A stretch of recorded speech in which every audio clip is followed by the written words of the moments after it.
Malik Washington makes a statement in Game 1 for the Terps.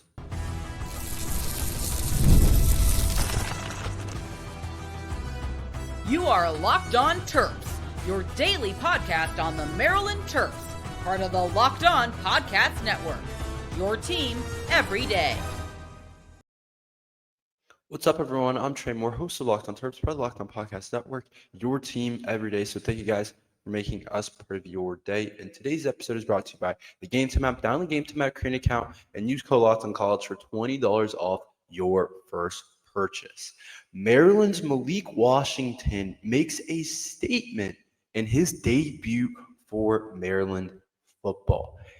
The wait was over. I think we all predicted it, how we actually thought it would go. I said all offseason, I thought Malik Washington was going to be the starter. I thought it made sense. I thought he's the best man for the job. I just thought when you bring in a player that type of talent with the team that Maryland has right now, it's not necessarily, I think, when we thought about Maryland football, we didn't think, oh, this is the most talented team we've seen under Michael Oxley. Like, we necessarily need to start someone older who's experienced. But I think we saw yesterday, Michael Oxley made the right decision starting Malik Washington. He made a statement in Game 1, and there's plenty to talk about with this. So he's clearly our starter. We'll start there.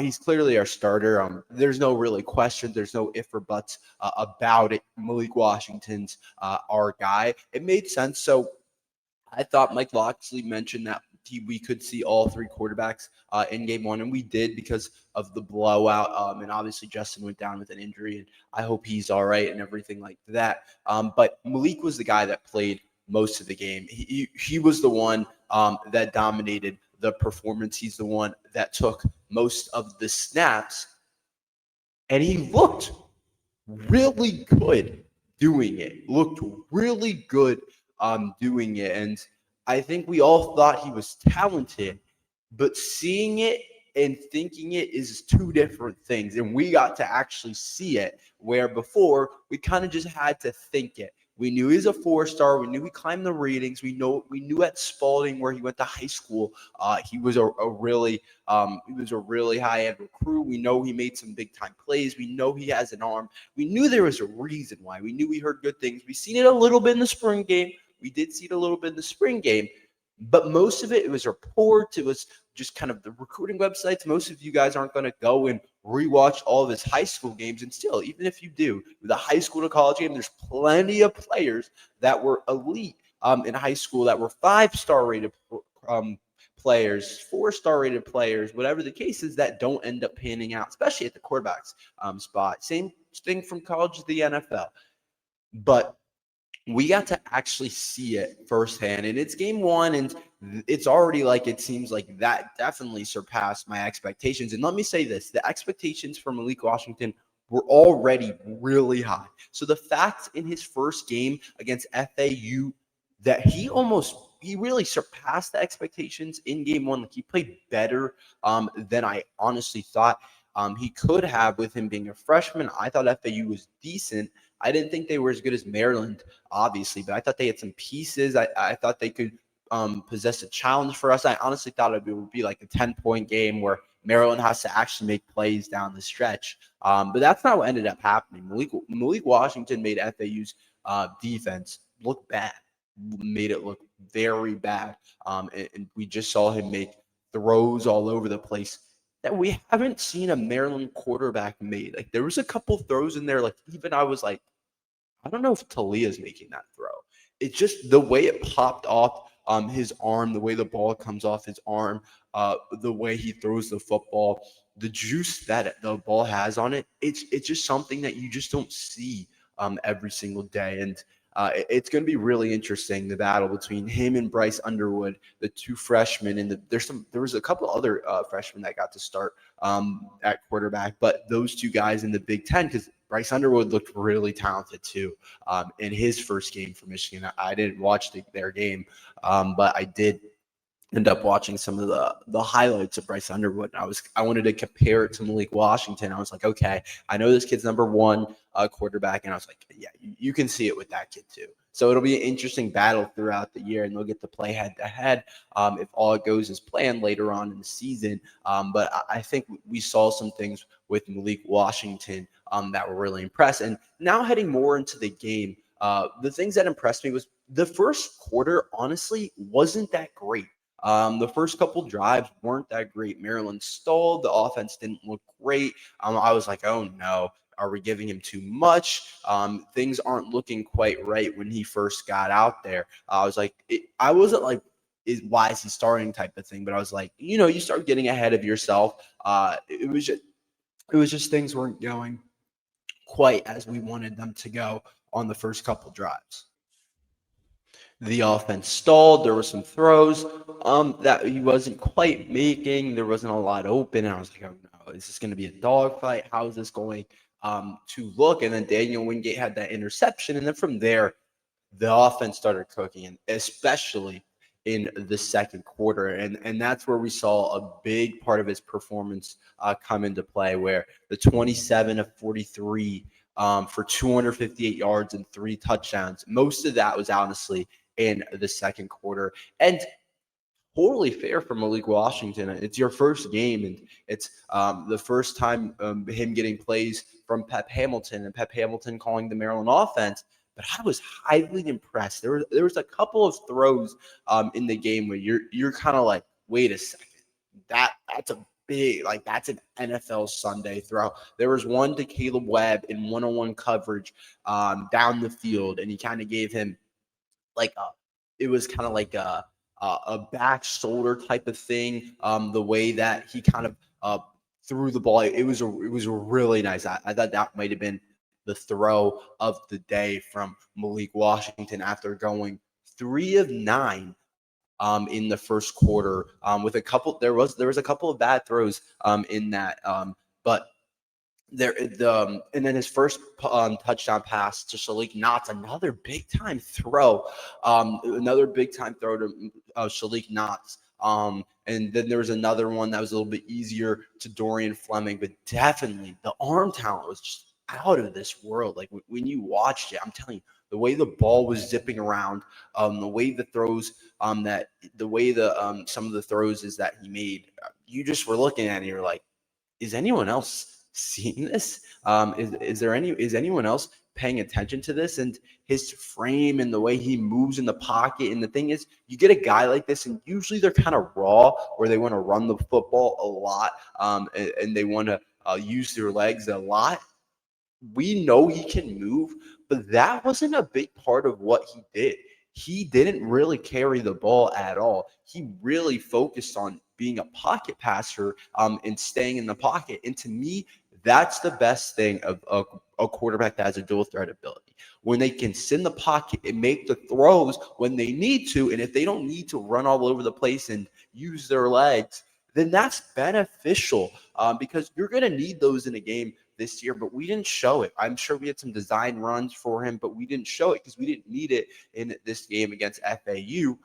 But it's nice when you have a quarterback that can sit back there and make the throws that he wants or needs to make, and doesn't feel like he needs to run all over the place, and can get all these different receivers involved. And that's a big part of what we saw, which I'll talk a little bit more about later. Is I think the fact that how much we kind of threw the ball and trusted him with the ball, 43 pass attempts.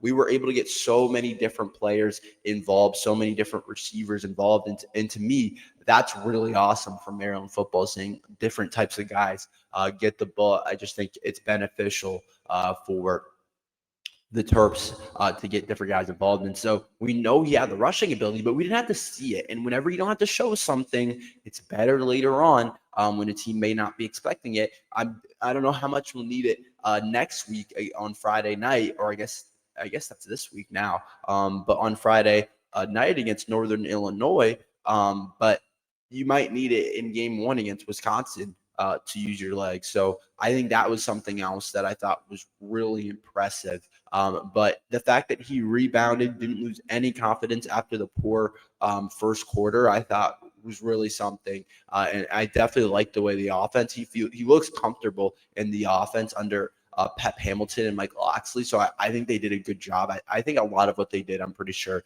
they wanted to cater this offense towards Malik Washington and his skill set after watching all of his high school tape and different things like that. Like, I'm sure they wanted to cater it towards him, the offense towards Malik, because they knew for a while he was going to be the starter. And we got our guy, and the ceiling that Maryland football can do this season, and what I saw in game one, and it's game one, so I'm trying not to get up off my chair and still sit down and realize that FAU, they made a lot of mistakes. They had some coverage busts, but there's just some throws that Malik makes where you're like, this guy's going to be something for Maryland football. This guy's going to be something. It felt like there was something I mentioned about the fans. You can see it. There's more of an excitement around Maryland football now that this kid is playing, where before it's kind of like, okay. But when you start a guy like Malik, who has all this hype, you get more of a fan base.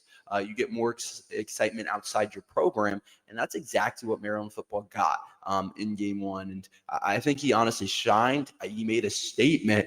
He looked like the best player on the field after that first quarter. Like, that second quarter was honestly truly kind of unbelievable the way he played. And I think there was a stat everyone said it's the most touchdowns in a freshman debut or something like that. It might have been like without throwing a pick. I forget what exactly the stat is, but since Trevor Lawrence, and we know how good of a season Trevor Lawrence had his freshman year. I have his jersey up over there, so I thought that was an interesting stat as well. So Malik did his thing. He looked good, and I could not be more excited to continue to watch as we get continue the non-conference, but as we especially get into the conference play. Let's talk overall more about the team, what I thought, the first win of the season. There was a lot of good. I'll say that. We'll talk about that next.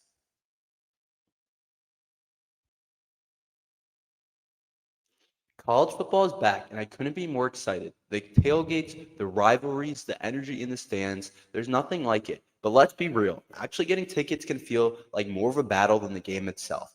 Endless queues, hidden fees, prices jumping out at checkout. That's why I use Gametime. The app gives the advantage to fans. It's the easiest way to score last-minute tickets at the best prices with no surprise fees. What you see is what you pay. I pulled up Gametime, and in just a couple taps, I saw amazing deals. I'm talking about your favorite college football app as low as $25.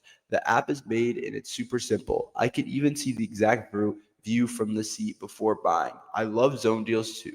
Pick the section, Gametime picks a seat, and you save big. Honestly, it's faster, cheaper, and less stressful than any way I've bought tickets. So take the guesswork out of buying college football tickets with Gametime. Download the Gametime at current account and use code LOCKEDONCollege for $20 off your first purchase. Terms apply. Again, that's promo code LOCKEDONCOLLEGE for $20 off. Swipe, tap, ticket, go download the Gametime app today.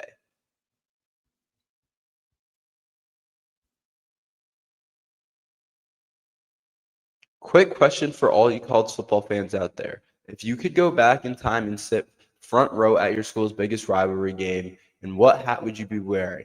Yes, I said that. For me, it would be the game. These aren't just hats. They're the same vintage styles fans wore back in the 80s and 90s. And guess what? They still go on the same price they did back then. When you use code Locked On, it will get you your vintage hat for $16.99. Head to thegamecaps.com.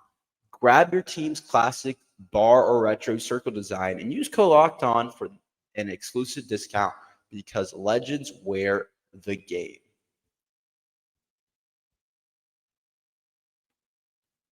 So Maryland football, I thought really impressed in their first game. And we obviously talked about Malik Washington playing at a really high level. But there was a lot of different things that happened where I was like, that's interesting. That guy looks good. That guy is as good as we thought. It was one of those games where kind of like everything kind of worked out in our way in terms of player personnel and how guys were playing.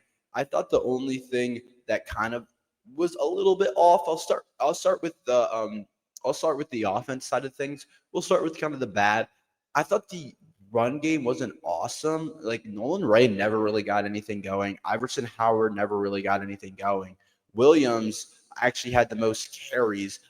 He had 10 carries for 54 yards. I thought he looked good, but I just thought that Nolan Ray, only 3.1 average, against FAU, and Iverson Howard only 2.9 average against FAU. To me, is a little bit scary because I feel like that means we aren't going to be able to run the ball this season at a very high level, but it is game one, so I won't overreact. But that was kind of the bad for me. I thought some of the good stuff was receivers.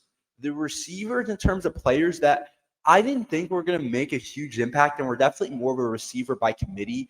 This year we got 6 guys that can really go out and play, and the guy that led our team was a guy that I felt like I hadn't heard about all offseason, and I was questioning. I was like, is he still here? Is he still part of the program? Like, what's the deal with Malik Knotts? And he played really elite in the first game against FAU. 5 receptions, 59 yards, had that touchdowns. I thought he looked really good. Jaleel Farouk was next, 4 receptions, 43 yards. I thought he looked solid. He looked pretty good. Caleb Webb, the 1 touchdown pass he had was really impressive. So 2 guys, Malik Knotts and Caleb Webb, 2 guys that I wasn't sure how much they were going to make an impact. I didn't know how much they were going to play. Played at a really high level in headline that receiver room. And then Dorian Fleming, 6 receptions, only 36 yards, but had a touchdown as well. He looked as advertised. He looked good. Octavian Smith, I don't even want to say a quiet day. He had 3 receptions, 33 yards, and he made his impact.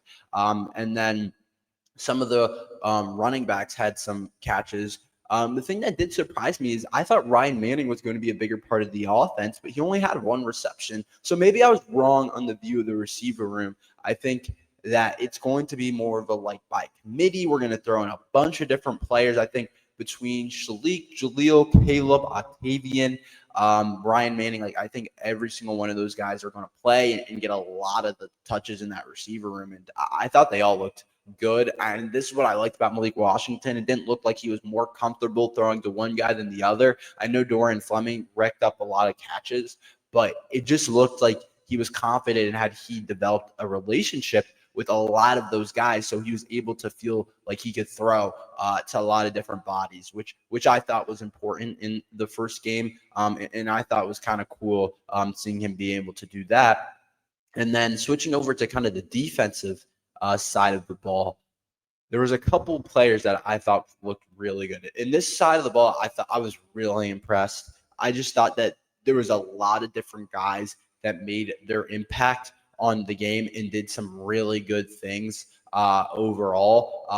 I just think that I had concerns about our defense and some of the guys on our defense, but there were some really good plays. And it starts off with linebackers. Daniel Wingate in the middle of the defense might be making himself some money. He looked good, and he was hyped up all offseason.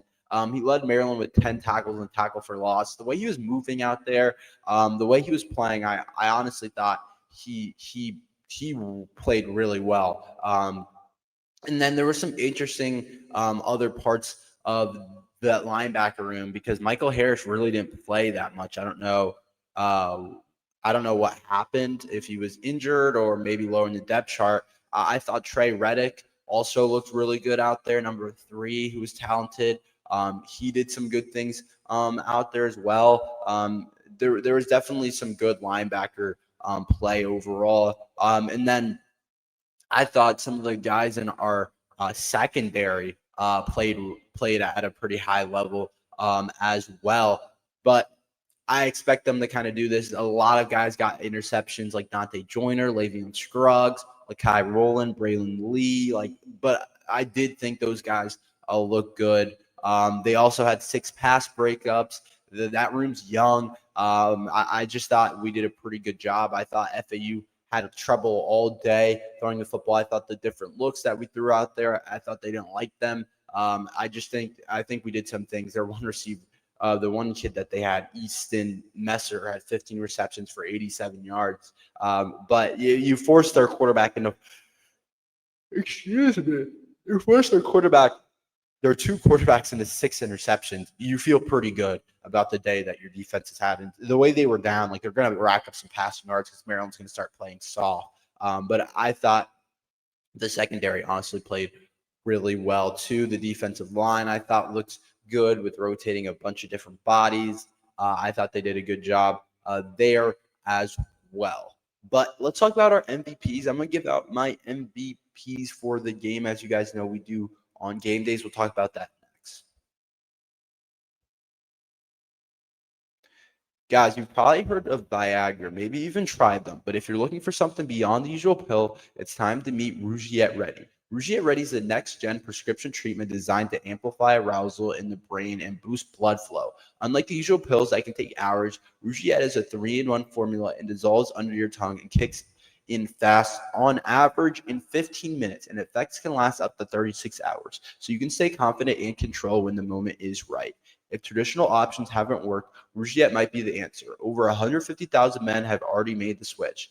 I love that it's completely online. Rougiette connects you with board-certified doctors and ships your treatment discreetly to your door. You can even read real customer reviews on their site. It's helping a lot of people feel more confident and present in the moment. Head to Rougiette.com/LockedOnCollege and use code LockedOnCollege to get 50% off today. That's RUGIET.com/LockedOnCollege and use promo code LockedOnCollege for 15% off. Individual results may vary with prescription treatment. Compound drugs are permitted to be prescribed under federal laws but are not FDA approved and do not undergo FDA safety, effectiveness, or manufacturing review. Please visit the Rougiette website for full safety information. It's time to give out our offensive, defensive, and overall MVP for the first game for Maryland football. And I kind of want to exclude, I'll give Malik Washington the overall MVP. I don't want to give him offensive. Overall MVP, Malik Washington. Look great, leader of our team. This is the future for Maryland football. The way he played, the 3 touchdowns, most since Trevor Lawrence, whatever the deal is, it's a good stat to have. I just thought he looked poised. I thought he looked like the best player on the field. I thought he brought an energy that we just hadn't had yet in Maryland football. And he looked elite. And he did some things and made some throws that we just haven't really seen very many people be able to make for Maryland football. So he's the overall MVP. He's the headlines. He's what honestly the national media is talking about Malik Washington and what he did. There's a lot of people talking about it, to be honest. My offensive MVP is Shalik Knox. Shalik Knox, like I said, I haven't heard anything all offseason about him. I was like, what's the deal with Shalik Knox? Is he playing at a high level? What's happening with Shalik Knox? And he proved in the first game for Maryland football, 5 receptions for 60 yards and a touchdown, that he's going to be one of the guys in our receiving room this year. And I was happy to see that because we know he's talented. We know he came in as a 4-star. We know he's gotten outshined a little bit by his fellow classmate, Octavian Smith, who's played a pretty high level in his last year for Maryland football. And a lot of people thought Octavian would be the guy this year. And we obviously brought in Jaleel Farouk. But I think we're seeing a kid in Shalik Knox making maybe one of those Maryland football jumps that we really want to see. And then my defensive MVP, I think it has to be Daniel Wingate. In interceptions, a tackle for loss, and 10 tackles is elite from Daniel Wingate. Way to start your Buckus Award campaign. He's better than I thought. Like when I compared to some of the other guys over the past couple of years that we've had, guys that were here recently, I'm like, he's better than some of the guys we lost. Like he's better than some of the players that we lost in the portal. And then Ruben Hippolyte, even, who went in the 4th round. And I'm not sure Daniel Wingate's not the best out of all those different guys. I don't know why I'm blanking on the kid we lost in the portal last year who's supposed to be a starting linebacker. I think Daniel Wingate's better than him. And I'm glad he's here. And at his size and his athleticism, I'm telling you, he can be an NFL guy. Like, I won't be surprised at the end of the year if we're like, oh, he was a 4th-round draft pick or 5th-round draft pick if he does some things right. Obviously, just the first game, 10 tackles all over the place, an interception on the first touchdown of the game to get us going, give us some momentum, and just elite play from the kid. And so I thought he looked really good. I thought he did some really good things. But those are my MVPs. Malik, overall MVP. I think everyone knew that. Offensive, I had to go with Shalik Knox. He did some really good things. He's looking like he might be a guy for us. And Daniel Wingate, one of the leaders of this football team, an older guy that has played a lot of football for Maryland, did his thing. But that's all we have for today. Thank you guys for listening to Locked on Terps. Make sure you like and subscribe. We're here every day talking Maryland football and basketball. So thank you guys for listening to Locked on Terps.